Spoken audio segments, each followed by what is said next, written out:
Been a little while since I did a how-to. Thought it might keep you guys up on this one. What I'm doing now is I'm replacing my old trailer lights, or trailer battery lights, I should say. Battery pack to power the lights inside the trailer.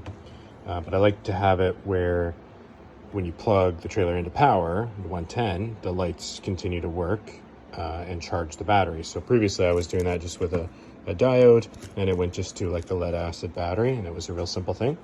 But I've got abundance of ryobi batteries now, and I think it would be useful to have it there charging the battery when it's plugged in too. So what I'm doing is I've just taken one of the newer style chargers, took it all apart. It's about 20 volts that sends in from the wall wart on this guy. It's labeled 18, which is weird, but it's about 22 it sends in. Which is pretty good because the batteries, when they're fully charged, they're about 20. You know, they get down to 16 or so when they're dead. So what I've got here is I've got a relay wired in so that the output to the trailer lights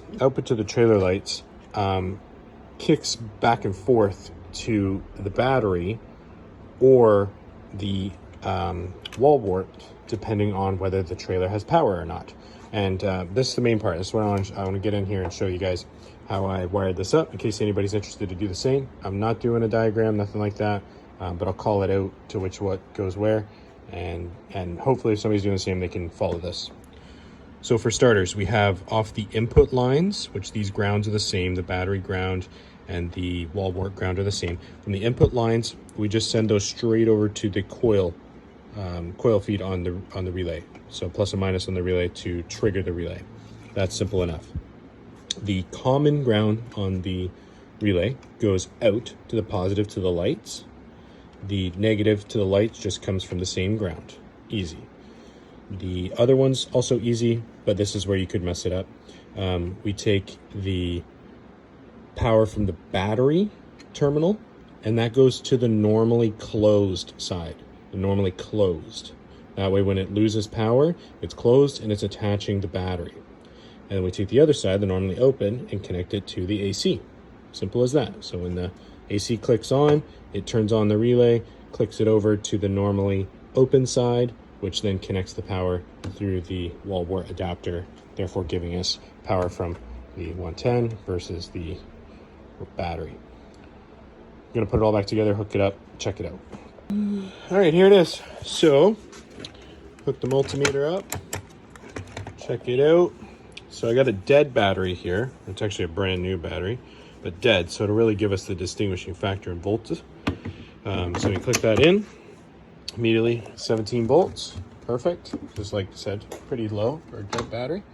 And then we plug in the power outlet over here. Let's see.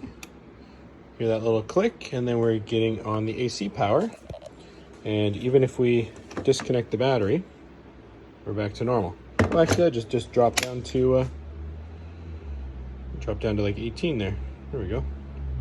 So it is about 18 volts as it's charging. But anyways, it doesn't matter. So now this output, to get it back down to 12, and they're close of, I'm just going to use one of these little buck regulators. If anybody wants to know, it's that one. They're adjustable, DC in, DC out. So I'm just going to put it up there, let it sit about where, probably about 18 volts. I'll make 18, 12. That way, when it jumps to 20, it'll be like 12 and a half. And when it's down to 16, it'll be like, 11 and a half or something. They're not, I don't think, these ones don't keep consistent voltage. So I might swap that out in the future. But that'll just go after the switch into the lights. Easy peasy. Okay, so I got it set to 12.5 with nothing in it, which I believe is like that 22 volts-ish, 21 volts. That it's the highest it's going to be. I put this, once again, pretty low battery in, which made it drop before down to 18. So it dropped a little, but we don't see a huge drop because we're regulating it so much, which is awesome. Super good. So we can have about 12.5 to the lights, which should be really good.